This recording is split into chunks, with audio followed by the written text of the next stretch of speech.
You'll now see a CFO will be working closer with the chief technology officer, working in tandem to drive the technological innovations and implementations within the business. Hello, everyone. Welcome to the Optimize Show brought to you by Spendflo. I'm Adi, the Chief of Staff at Spendflo, and I will be your host for this episode. Spendflo is the unified SaaS buying and management solution that enables high-growth businesses to buy, renew, and manage SaaS subscriptions. On today's episode, we are going to be talking about future-proofing finance teams, and who better to talk about it than Dan Himple, the Senior Business Director at Hayes. Dan began his career at Hayes almost a decade and a half ago as a consultant, and today works closely with senior finance professionals. Welcome, Dan. It's my pleasure to host you today.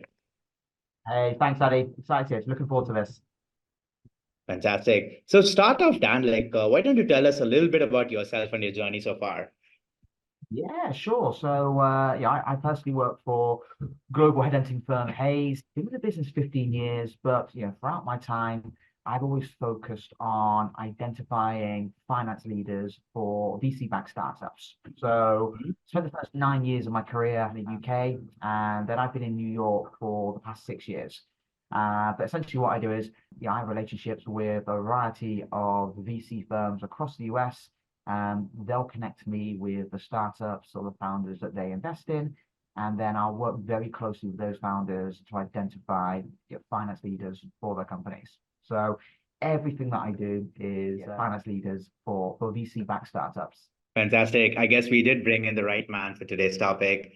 Usually, I like to begin with breaking down the topic itself. So according to you, what does future-proofing mean, especially when it comes to building finance teams? I was trying to think of it as basically trying to predict the future, which obviously can be impossible to do. But just really trying to predict the trends or things that are gonna impact the business.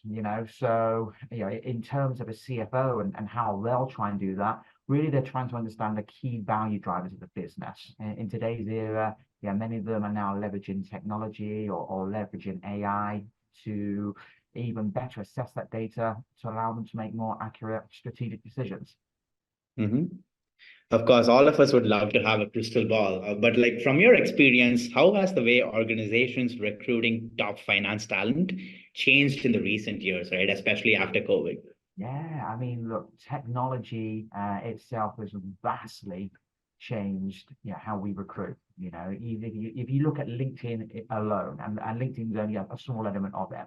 If you look at that alone, we now instantly have access to a far wider pool of candidates at our fingertips. A variety of tools out there now that will further streamline the recruitment process. You have platforms that will review resumes and shortlist for you. To write their job descriptions, write exciting web adverts, to create their interview questions. Virtual recruitment assistants out there. So many things that now just enable a far more efficient recruitment process. But the challenge of that being is that everyone's competitors has access to the same technology. So recruitment is more efficient. Competition for the best candidates is even more fierce out there. Mm-hmm. So that seems like a major shift from the traditional way of doing things, right? So are aspiring finance leaders catching up to the standards today? Yeah, I would say so. I mean, look, for me, the best finance leaders in this market are tech savvy. The modern CFO needs to be just as efficient with technology as they are financial analysis. And you'll see, it will quite often be the CFOs within the business are the ones that are driving technological implementations and innovations. So I think there's definitely an understanding from the modern CFO about the importance of being tech savvy, for sure. Got it. Of course, I think we're going to be talking extensively about how the hiring for the modern CFO would go. But before we dive into that, we're recently seeing a lot of new roles emerge in finance, such as FinOps. So are there any other new or evolving roles that you're seeing in this space? I wouldn't say I've necessarily seen creation of new job titles within finance that maybe didn't exist before. But what I would say is, technology has evolved the role of a CFO. You'll now see a CFO will be working closer with the chief technology officer, and they working in tandem to drive the technological innovations and implementations within the business. So yeah, I wouldn't necessarily say that it's created a brand new role, just more so evolve the roles that are already there. Got it. So now I just wanted to spend a little bit of time talking about hiring for the modern CFO, right? So just to define what the modern CFO is, at least according to our perspective. So one of the things that we notice is that the role of the CFO is undergoing like a significant paradigm shift, evolving beyond the traditional focus on like financial metrics and bookkeeping and just like pure number crunching, right? To more like a strategic position. And of course, the modern CFO is one of the terms being used to describe this. But one phrase that we really like to use at Spendflo is that the evolution of a CFO to a CVO or a chief value officer. So yeah, wanted to get your thoughts on this. And are you noticing more of the same? Yeah, absolutely. I mean, if we look maybe 10, 15 years ago, a CFO was seen as a number cruncher. They were seen as an accountant. They would crunch those numbers, they'd close the books, and maybe they weren't seen as doing anything beyond that. Whereas now a true CFO is seen as a strategic thought partner in the business. Finance is a small element of what they do. And really a CFO is someone who has a seat at the table and someone who's creating customer-centric solutions that will drive growth for the business. They'll work cross-functionally across every area. The modern CFO is the future COO, the future CEO. So yeah, there's definitely far more of a strategic lens to the role of a CFO. Yeah, so usually I personally try to draw parallels between like a Roman dictator and like the modern CFO, right? Because they have complete strategic control over the entire org, at least when it's war times, such as COVID or what's happening in the markets right now. But what I'm also noticing is that it's not only about the CFO right now, but the entire office of the CFO, right? Like the VPs, the directors, right until the staff accountants. So what are the top 3 characteristics that you think organizations are looking for when they're hiring finance leaders today, right from the CFO to the bottommost positions? Yeah, sure. I mean, obviously, they want people who are going to be tech savvy. And culture is a huge thing. Again, I think historically, finance professionals weren't always seen as maybe the most personable of individuals when you maybe think of your archetype accountant. Whereas now finance professionals are one who are going to be sitting in the board meetings, sitting in the investor meetings, and they might be driving the sale of the business. These are going to be the people that are going to be the face of the business. So those interpersonal skills are critical. And then they need people who are going to have the ability to work cross-functionally, and therefore having that knowledge outside of just traditional finance. You said that the finance leaders nowadays need to be tech savvy. They need to have more interpersonal skills to deal with right from the boards as well as the other departments, and also be more cross-functional and have cross-functional skill sets, not only focusing on finance and accounting, but also areas like tech and marketing and sales, right? Exactly that. Yeah, exactly that. Yeah, the best finance professionals in the market are those that can best support all functions within the business. And therefore, we'll need skill sets outside of just traditional budgeting and forecasting. So for these skill sets that you mentioned, right? So are traditional recruitment strategies still effective in attracting and retaining talent with those necessary skill sets? Or are you seeing organizations taking more of a different approach, even when it comes to recruitment? Yeah, sure. So as mentioned, the best professionals in this market want to be strategic thought partners. They want to have. Now, for me, there's 2 ways in which companies can view finance. They can see them as a direct report and a number cruncher, or they can see them as strategic leaders. And I think the best way to attract the best professionals in this market is allowing them to have that seat at the table. If you keep them somewhat removed from that, it's going to be very hard to generate excitement for some of the strongest and most ambitious candidates in this market. Got it. And what are some of the biggest challenges companies face in attracting and retaining top finance talent nowadays? I mean, retention is a key one. I mean, one of the critical things that companies struggle to appreciate in this market. I mean, we consider to be in a down market right now. I know there's some signs that we're starting to improve, but essentially, yeah, this is still somewhat of a down market. And sometimes companies can lure themselves into this false security that in a down market, recruitment's easy. Many more candidates are now on the market as they may have been let go from the current roles. There's less competition for candidates as less companies are hiring, and therefore you should be able to go out and hire really easily. Whereas that isn't the case. Recruitment is challenging at all times. Now, it's probably even harder to recruit in a down market. When the market is booming, people are sat there saying, "Hey, wow, I'm happy in my role, but hey, there's so much activity going on in the market. I'll be crazy not to look out there." Whereas in a down market, most candidates might think, "Wow, I just feel lucky to have a job. Hell no, I'm gonna look out there. It's too risky to be looking now." And that actually in itself creates more challenges. And then the other thing to consider is, regardless of where we are in the market, the best candidates are always in roles. It's not the top tier talent in most situations that are being let go. So yeah, attracting the best talent is always a challenge. And then in terms of retention, things have very much evolved. If you think 20 years ago, it was common for people to maybe only have two employers throughout their whole career. Whereas in today, tenure is 2 years is seen as tenure. Candidates will very often move on every couple of years, and there's nothing seen against that. So companies are now having to do even more to try and retain their talent. But for me, it doesn't matter where we are in the market. Candidates always typically tend to want three main things. They want work that's both challenging and interesting. Want to be paid fairly. Candidates don't necessarily want to be paid drastically above their market value. Sure, I'm sure we all would, but that's not their priority. They want to be paid fairly, but at the same time, they want to have an understanding of how they can earn more, with clear promotion targets and incentives. And then in today's era, candidates want flexibility. That doesn't necessarily remote work. Actually, far from it. We've actually seen a huge shift back to most candidates actually want to be back into an office on a hybrid.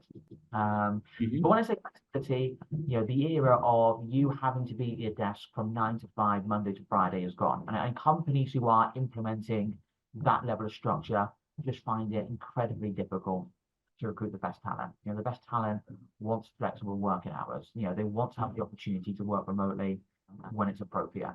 Super. The next section that we have for today is the digital advantage and the emerging trends in hiring today.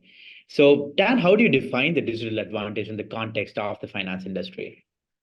Yeah, I mean, look, for me, I'd always define it as those who are leveraging technology to make their recruitment process even more efficient.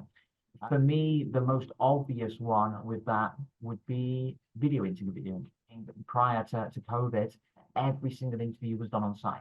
So if you were for a CFO, naturally you'd want that CFO to meet with every member of your executive team and probably board members. And what that would mean is a candidate might have to take 3, maybe 4 trips into your office. And it was very time consuming. The interview process would be far spread those visits out. And actually, if you were engaging a candidate who wasn't necessarily actively looking for a new role, it was hard to keep them engaged or hard to persuade them to come into the office. Whereas now with video interviewing, it's a lot easier. You can do all these calls day, no one has to travel, and those less active candidates will be more willing to give up their time. But at the same time, look, that presents a challenge because it's very hard to sell your culture or sell who you are as a company virtually.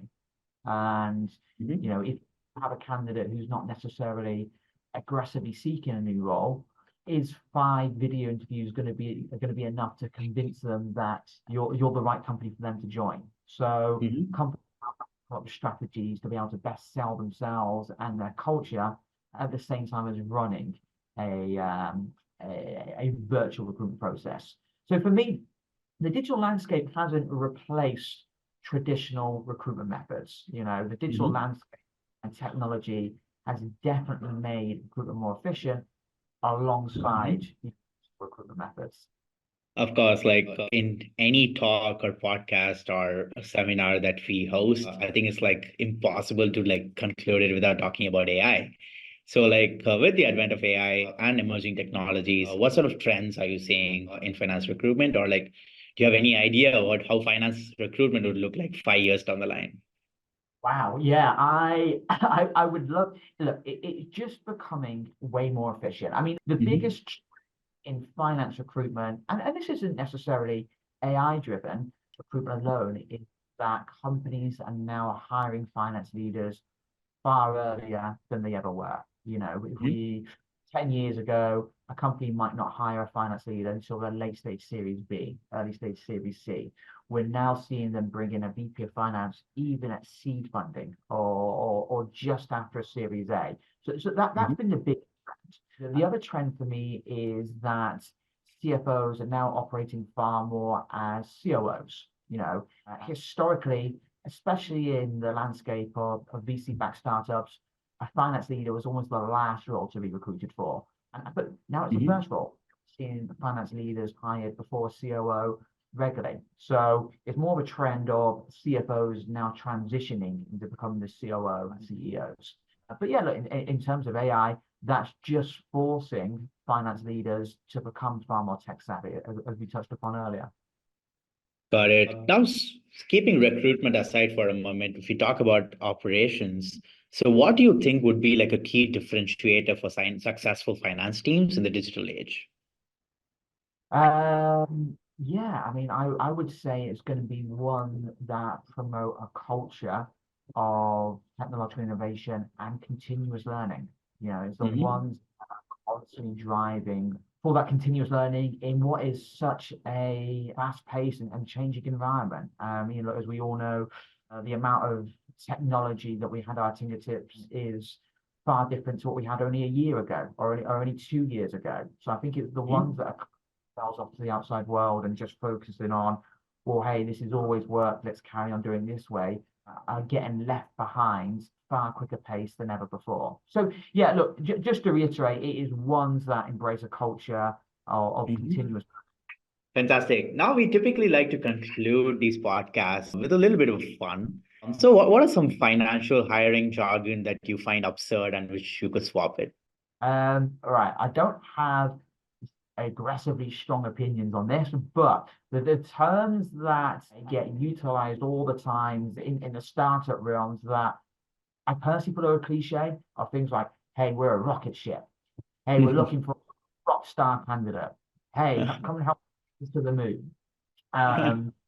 They're just seen as cliches now. You know, they are incredibly vague and yeah, just general. For me, it's really important to be able to articulate to a potential CFO, where do you see them adding value in this role? You know, what are the challenges that you think they're going to face during the first 6 months of this role? How do you see this role growing and evolving over the next 2 to 3 years? And then you need to be able to articulate, well, what is it about your company's culture that's going to best suit this position? How are you going to help implement into the business? And what is it about your growth strategy that's going to be exciting for this person? Yeah, every company really in this market where competition for candidates is so fierce, every company really needs to understand their unique value proposition to candidates. And yeah, just describing yourself, a rocket ship isn't going to quite be enough anymore. Got it. And how soon do you think the term modern CFO is going to become a cliche? Yeah, true. Maybe today. Maybe we've used it enough during this podcast. It could be today. It should be. I mean, look, I think when I think back to what a CFO was viewed as, or when a CFO was viewed as not strategic, that's 20 years ago, you know. So yeah, you're right. I don't think we should use modern CFO. We should just use. Fantastic. Thank you so much for joining us today, Daniel. It's been a pleasure to host you and understand what the future of finance holds for us. I'm sure our audience will have learned about the impact technology has on finance and how they can up their game as finance leaders. You can connect with Daniel on LinkedIn to continue the conversation. And of course, please check the episode description for LinkedIn and any other additional resources mentioned. Until next time, stay informed, stay inspired, and keep thriving in your financial journey. Thank you for tuning in.